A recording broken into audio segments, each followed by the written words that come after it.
Welcome to the Smart Dating Academy podcast. I'm Bela Gandhi, the founder of Smart Dating Academy and your host. I started Smart Dating Academy in 2009 because I had this crazy knack of giving people dating advice that actually worked, that I took. I've been married for almost 25 years, and now my company helps people to date smarter and to find love. This podcast is meant to bring more love into your life, no matter where you are and what you do. And we're here to bring more life into your love.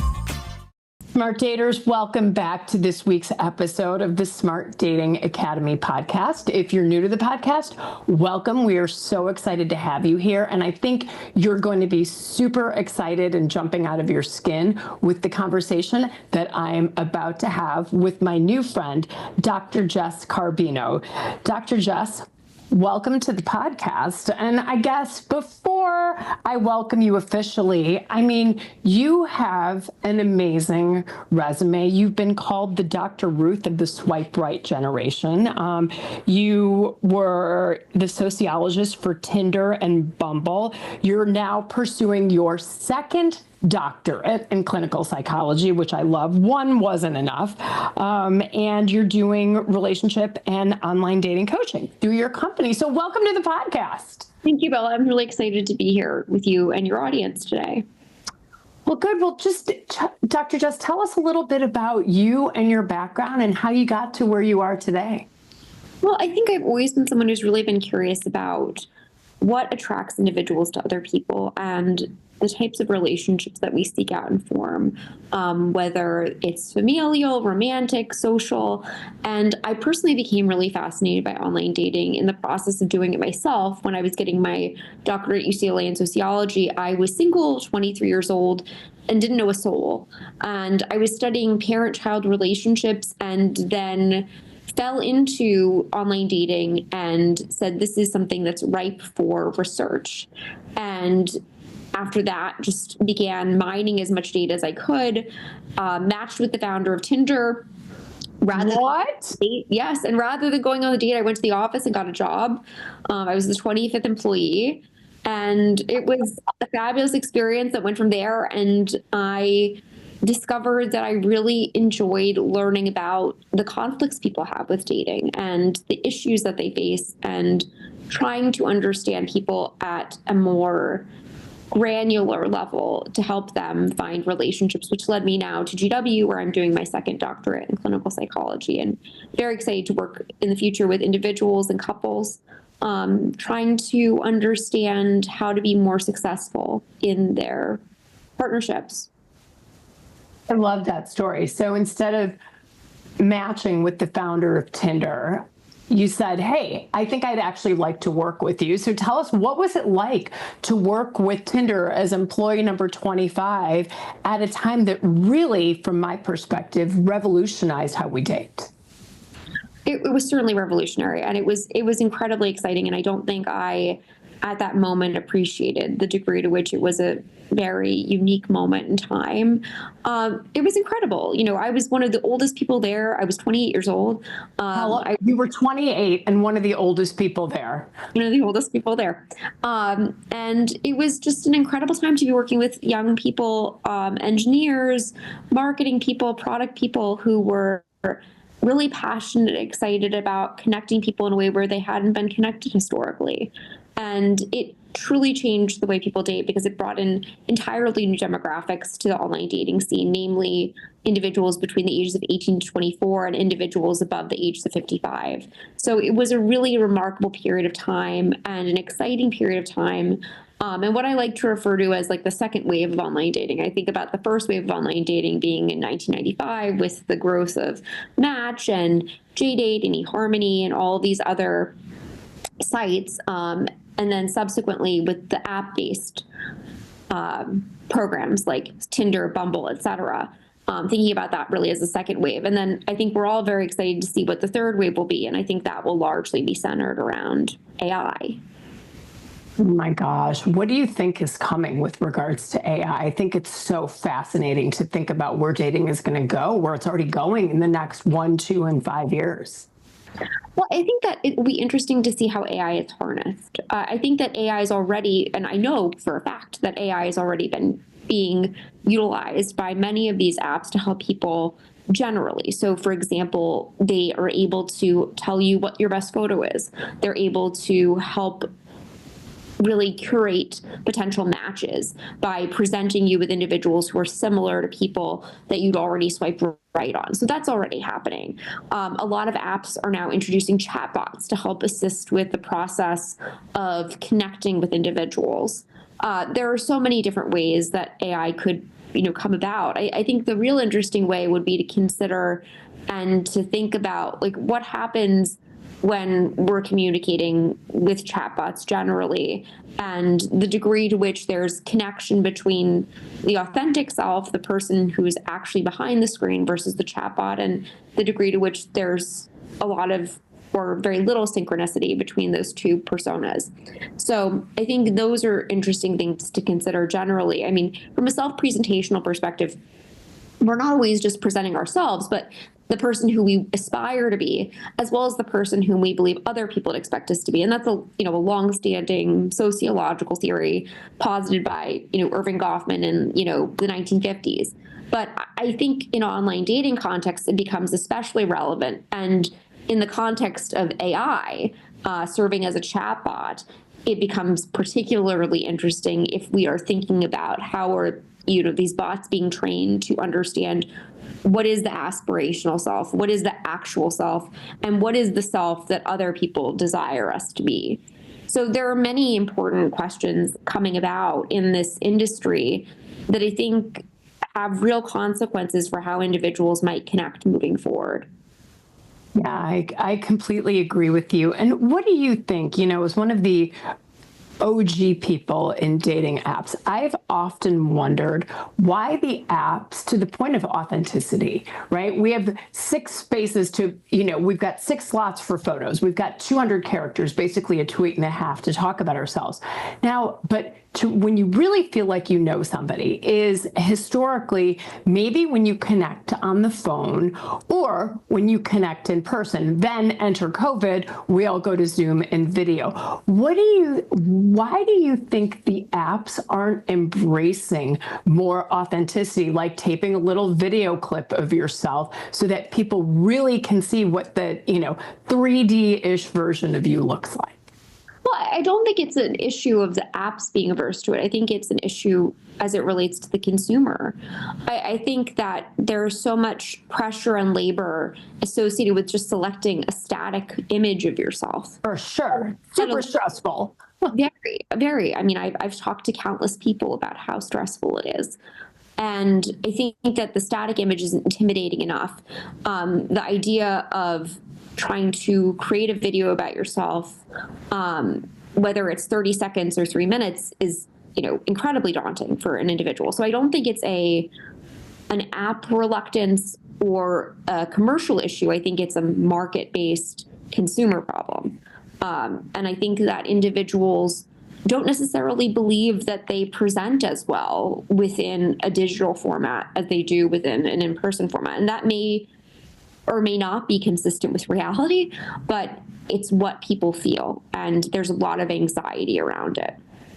No, I think you're so right. I mean, as part of what we've done forever at Smart Dating Academy is either helping people. We had a studio for many, many years, taking professional photos of people to make sure that they're putting their best foot forward, but also their most authentic foot forward.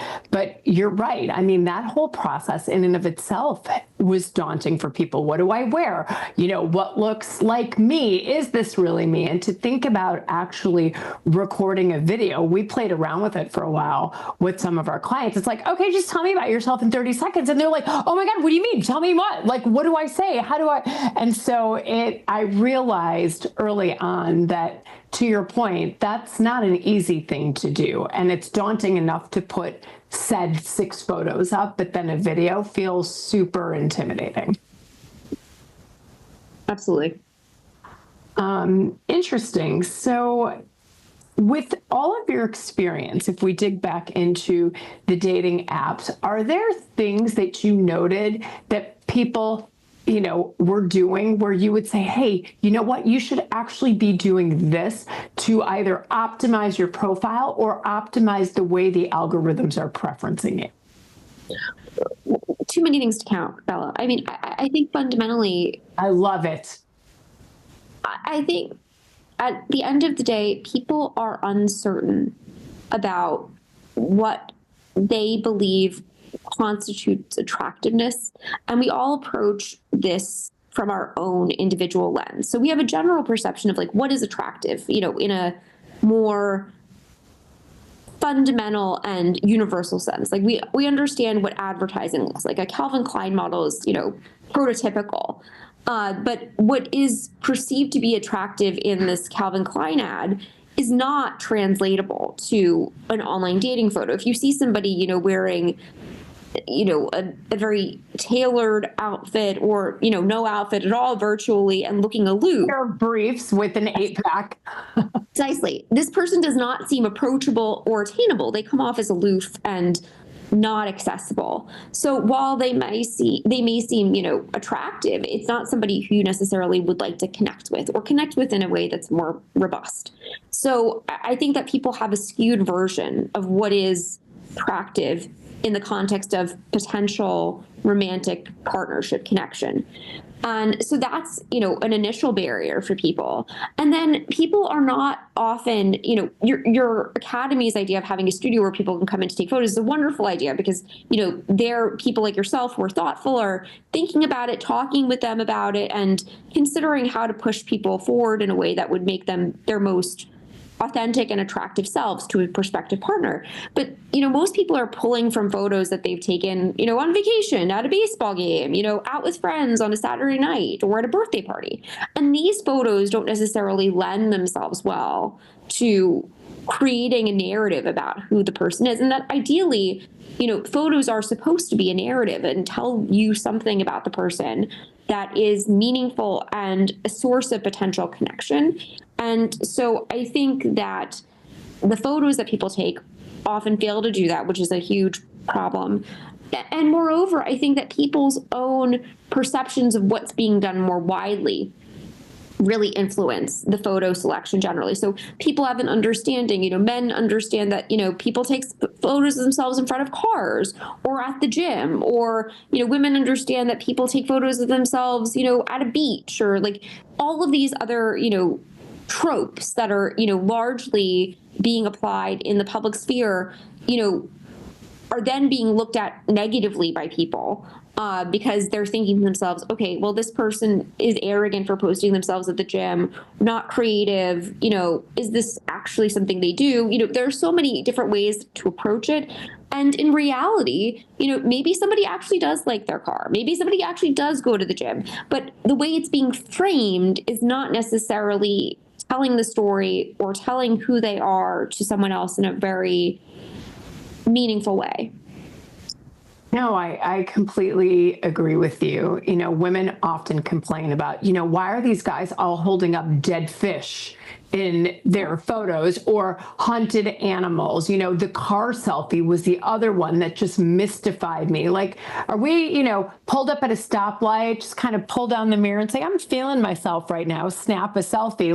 And so people do. And I think that there is like, wow, everybody's got pictures of dead fish or of themselves at the gym. So, wow, me too, maybe I should do this. And the fact of the matter is, if you're not getting the results that you want out of dating, then it's time to ask yourself, should I be doing something different, right? To your point, what we typically advise people to do is there's so much pressure to tell your life story in 6 photos. I'm like, listen, what we're going to recommend is that you look warm, you look trustworthy, you look approachable, you're smiling, you're looking right at the camera, your photos are high resolution, they're not full of shadows, and the photos are of you and only you. And you know what? If you're looking for somebody who can play in your stepped up world, present your stepped up image. You don't want to look schlumpy and dumpy. Most importantly, just pulling from a repository of cell phone photos that we all have. It's like,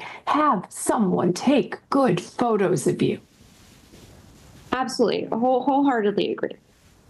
Right. And so I think that, look at this, like Dr. Jess is saying, smart daters, like you're thinking, you want to think about like, okay, this is advertising, but you want to look approachable. You want to put your best foot forward in these photos, right? You don't just want to pick the photos that are sitting around in your cell phone. Really think about who you are and what you want to present. And on that front, so many of you will come to me and say, you know what? I don't have that many hobbies that are photographable. Like, I'm a reader. I like being in bookshops, right? Don't put an inordinate amount of pressure on yourself to have 5 different things that you love doing, right? If you went on a mountain hike once, but you're not a hiker, you don't have to put that photo in there. Just put photos up that you're proud of, that look like the best version of you, and have someone else give you advice on which photos look best, right? Because I think the research shows pretty standardly that we don't pick the best photos of ourselves. Most individuals do not select the best photos of themselves. No, that is absolutely true. I know this for a fact. If I look at my own photos, and I don't like getting photos taken, so I completely empathize with all of you out there that don't like it. And I know it's like we all look for certain tics and things that we don't like about ourselves, and we hyperfixate on those. So if I look at the photo I like best of myself, chances are if I show it to 4 of my friends, they're not going to pick that same photo. No, and that's a good thing for the apps, because at least Tinder for a very long time would allow people to have the chance to have the photos be curated by them in terms of order, because they used AI to be able to help people know what was performing best. And let me ask you this. How were they doing that? They're looking at 6 photos. Was AI looking at the length of time that somebody spent on one photo, or how are the apps and AI discerning, as far as you know, what our best performing photos are? Well, unfortunately, I can't reveal the secret sauce, but the recipe for Coke, you can't give it to us? Unfortunately, no, absolutely not. Okay, but there's something in the fact that just trust. If the apps tell you X, they know what they're talking about. They're looking for something. Absolutely. Absolutely. Okay, good. That's super interesting. Well, tell us, you were telling me that you're obviously, very involved and have been involved in dating, but you're also passionate about relationship coaching. Let's talk about what you're doing there. Well, I enjoy working with people who are struggling to find something. I think it's really one of the most fundamental tasks we have as individuals is relationship formation. And it's really hard to mentalize and put yourself in the shoes of someone else. That's, I think, one of the biggest challenges we face daily, whether it's in our romantic lives, our work lives, our familial lives. It's really hard to step outside of ourselves. And I think that the only way to have a successful long-term relationship in any context is the capacity to step outside of yourself and to consider the perspective of others and what's informing that, and what's going on dynamically between them and you and yourself at that point, which is driving what's being brought up for you in a way that's really activating. And so I really try to work with people to analyze, what has been their pattern historically, like what is going on for them relationally that's in ways inhibiting their ability to move forward in a meaningful way. Wow. Can you tell us a story about that? I'm very fascinated. It's like the ability to step outside of yourself and to relate not only to yourself, but to someone else. I think that's something that we can all learn to do better. Well, I think that people have their own perceptions of why people are behaving in the manner in which they're behaving. And they're informed by our own perspective and how we approach relationships rather than thinking about the way another individual approaches relationships. So I was working with somebody for quite a lengthy period of time who was dating someone, and they were new in a relationship or relatively new in a relationship. And the individual had invited them to spend time together a week before a holiday weekend. And they spent a whole stretch of time together. But then during the holiday weekend, The person said that they just wanted to spend time with their friends and didn't pick up their phone for a whole day, essentially, and ignored the person's phone calls. Like after they'd been together for a week. Like a week, like a stretch of time, and had explained that they had planned to spend the time with their friends. And the person was like horribly offended that this person didn't want to include them in their plans, that this person, said that they didn't, pick up the phone or respond to their text messages the whole day. And then, heard from them basically 12 hours later and basically said, this person doesn't prioritize me. If they really cared about me, they would have included me. This is not how I want to be treated. I deserve to be with somebody who, wants to spend, all of their time with me and include me in their life in a really meaningful way. And in all due candor, that's just not a realistic expectation in a relatively new relationship. I think that helping this individual to step back and realize that there might be things going on for this person related to when and how they would like to integrate somebody into their life that have absolutely nothing to do with you personally and have everything to do with them, whether it's how they have approached how their friends perceive a former partner, whether or not it's about what friends or family events mean for them and what it means to bring someone to these events. Myriad issues could be at play here in terms of integrating somebody into their life in a meaningful way, and that there needs to be adequate agreement between people regarding this. And for this individual, obviously, maybe she prioritizes spending time with people initially and meeting their friends more quickly. But there needs to be a negotiation and a conversation about it. And she did not have the capacity to think about this in a way that was more holistic until we talked about it in a more meaningful way. She was ready to break up with him, end it right then and there. But after talking about it and thinking about what the possibilities were, I encouraged her to have a conversation where she discussed it with this person and, told them, her perspective and asked them about their perspective. Because it's only through understanding that we, move forward. I like to joke around that I have, currently 2 PhDs, one in my husband and one in sociology, and I'll have a 3rd doctorate. But I think that that's really the goal of in any relationship is to get a doctorate in your spouse or your partner. It's really about trying to understand fundamentally who they are and how they operate and how you operate with them. And often I think we become upset and incensed with somebody when we're with them and dating them or married to them because we just see their actions and we don't understand the motivations underlying them.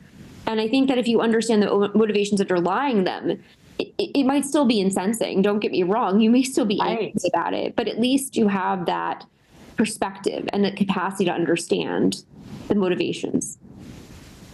You're right. I mean, we all wear a certain set of lenses based on our experiences, and we're going to look at somebody's actions with through the lenses that we wear. And one of the things we do, similar, maybe just differently phrased, I tell my clients, okay, let's tell yourself a different story. Let's assume positive intent. Let's think of 3 other reasons they might not have included you right away. Right? Let's just step out of the bad story. And immediately you can sense that their nervous system calms down a little bit. What are 3 other truths that there could be?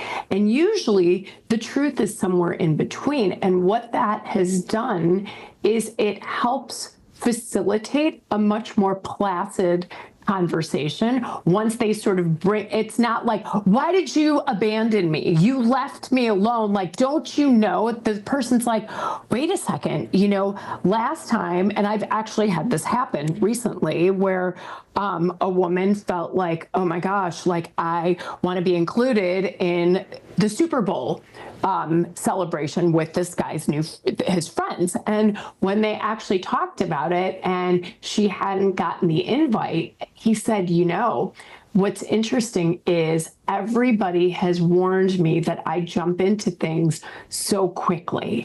And when I get into relationships, I abandon my friends. So what I'm trying to do is be more mindful of spending time with both. And I'm so glad you brought this up. Would you like to go to the Super Bowl celebration with me? What a great resolution. Right? And so it's about assume positive intent, listeners, and then use your voice.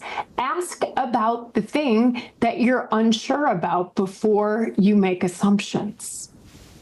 Yes, I think that people often don't call things to question, Bella, in all aspects of a relationship. And I think therein lies the issue, because it leads to confusion, resentment, and a lack of understanding between people. But I think that most people are afraid to question, to find out what actually is going on, because that can be even more disruptive than what's happening in front of them. Yeah.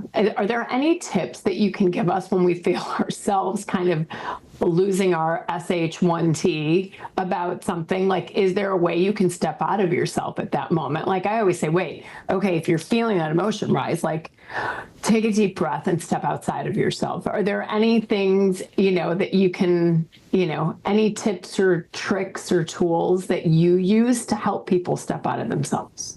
Get rid of your phone and go for a walk. By yourself. Be by yourself. Be alone with your thoughts. Get rid of the phone. Get rid of all forms of connection, and just go for a walk. Like if it's cold outside and you live in Chicago, like where you are, walk down your hallway in your house. Like put your phone upstairs or put your phone in a room. Lock your door and just walk up and down. Or if you're in a place that's nicer out, go outside for a walk and just be alone with yourself, your thoughts. No phones, just yourself. And walking is key, right? Because I think that there's something about consistent, I call it robotic motion for me. Sometimes I get my best ideas when I'm on a treadmill or when I'm on an elliptical, like where it's just like, I'm not thinking about anything else. There might be music, but it's suddenly like, oh my gosh, I got to stop and write that down. So there's something about that motion that can bring about clarity. Yeah, I think it's about motion. I think it's also just about having something that's being performed, but you don't have to do anything. Like it's inertia, there's inertia there. And then it just kind of allows this free process to happen.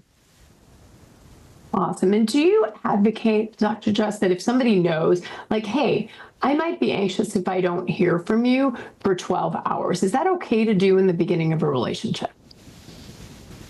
Well, I guess what constitutes the beginning of a relationship? I mean, I think that context is key. Yes. And it matters. And it's a question of what is the context happening?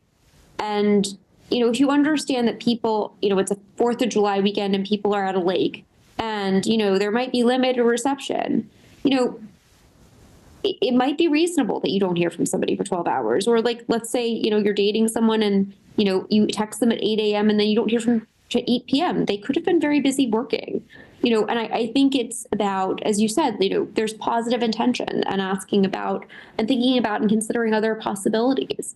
And just because you don't text someone back doesn't necessarily mean immediately that you're not a priority. Obviously, we want to be responded to in a timely manner, and not responding to somebody in a timely manner is certainly indicative of a potential lack of interest. But assuming that because it took somebody, one day an hour to respond to you and another day 12 hours to respond to you is not necessarily dispositive in terms of saying, oh, this person likes me today and tomorrow they're angry with me. It's just perhaps this person had a free time today or had a meeting or was on an airplane. There are so many different things and people are just so busy. There are relatively few people I will respond to immediately in my life. But I don't assume that one day if my husband doesn't respond to me for 3 hours that, he's mad at me. I assume that he's busy in meetings. This is part of your PhD that you have in your husband. I do. It was the second chapter of my dissertation. Exactly. And did you guys meet online? You have to tell us. We did, of course. We matched on Tinder, J-Swipe, and Hinge all on the same day. We matched on Tinder and talked on Tinder first. But yeah. Wait a second. Okay. You matched on Tinder, J-Swipe, and Hinge on the same day on 3 apps. He had just moved to Los Angeles, so it was sort of kismet in that way. That's hugely kismet. That's like that is a sign from every dot in the universe. 3 apps. Yeah. Yes, God and algorithms wanted us together, is what I tell people. Oh my gosh. So tell me who made the first move after 3 matches where you're like, okay, 1, 2, 3. How did that happen? He did, actually. He asked me how I knew a mutual friend. Right. He's like, hey, good to see you on 3 different apps. Looks like this is fated. Yes, exactly. Okay. Awesome. And how many apps do you recommend that people are on at the same time? Or do you think it depends? Well, I think that from the data, it seems like the average number of people are on 3 or 4 apps at a given time. And I think that's a great approach. It's a portfolio approach. People are on Tinder. People are on, an affinity app related to like ethnicity or religion. People are on, general apps like, Bumble and Hinge and OkCupid. So I think it's good to be on 3 or 4 different apps and to, think about what you're looking for, what you want. And they're all different ways of potentially presenting yourself. And I think that's important. So I'd say 3 or 4 apps at a given time can be really positive. Awesome. Are there any gems that you'd like to leave our listeners with that I may not have asked you about? I think that, one thing I'd like to leave listeners with is to really, and I think this comes out, is really just getting outside of themselves, whether it's, you're in the relationship or out of the relationship. I think that often when you're dating online, you are activated by things that you don't know. There's a lack of information. So we allow ourselves to fill this vacuum with our doubts and our insecurities. But I think that by stepping outside of yourself in the process of dating and matching, it is much more effective in that vein as well. That's awesome. You're right. And that comes back down to some extent, it's like, tell yourself the better story, right? Don't fill your mind and the vacuum with all of the things that might not be going right. It's like, just move on. We tell people, play the numbers game, right? Don't hyperfixate on any one person. You're not going to know that somebody's your husband. Well, maybe except for you, because you matched on 3 apps on the same day. But the average bear isn't going to know by 6 photos and 200 characters if someone is their partner or not. It's like, just give it some time to breathe. Well, it took us 4 years to get married. So I clearly was not, 3 dating apps matching. But no, it does take time to know that this person is the right person for you. I think that it's, while it's not, culturally consistent historically, to wait as long as we do to partner in terms of like relationship duration prior to marriage, there is value in being thoughtful about who you choose and like figuring that out over time, because you do learn and more is revealed over time. So I think being patient with the process, while frustrating in the moment and inherently, is just part and parcel of the game. And I'm a big believer in the dating apps, and I assume you are too. Oh, yes. I'm a huge advocate. I understand that there are plenty of people who poo-poo the apps, but I view it as the poo-pooing of dating as an institution, with dating apps being the proxy or representative of dating. Yes. I mean, I tell our clients all the time, like, thank goodness for the apps. If this was 1985, how would you be meeting people, right? Thank goodness for the fact that the internet and dating online and on the apps exists, because you now have access to more people than you ever would have at any point in history. Of course, are there some downsides to that? But let's look at the upsides that, the dating world is your giant oyster. So I'm glad that you and I are on the same page about the dating apps. Easy? No. Effective? Absolutely, if you have the right lens. For sure. Well, awesome. Dr. Jess, if people want more of you, where can they find you? www.drjesscarbino.com is where you can find me on my website, and then Dr. Jess Carbino on Instagram. Thank you so much. And smart daters, I hope you enjoyed this conversation as much as I do. And I hope that you dust off some of your apps, get some new photos, get rid of the dead fish, the car selfies, the gym selfies, and step yourself up and do something good for your dating apps. And you know what? Do something really nice for yourself today just for having listened to this conversation. So until our next episode, I bid you farewell. And Dr. Jess, thank you again for being with us. My pleasure. Thanks for having me, Bella.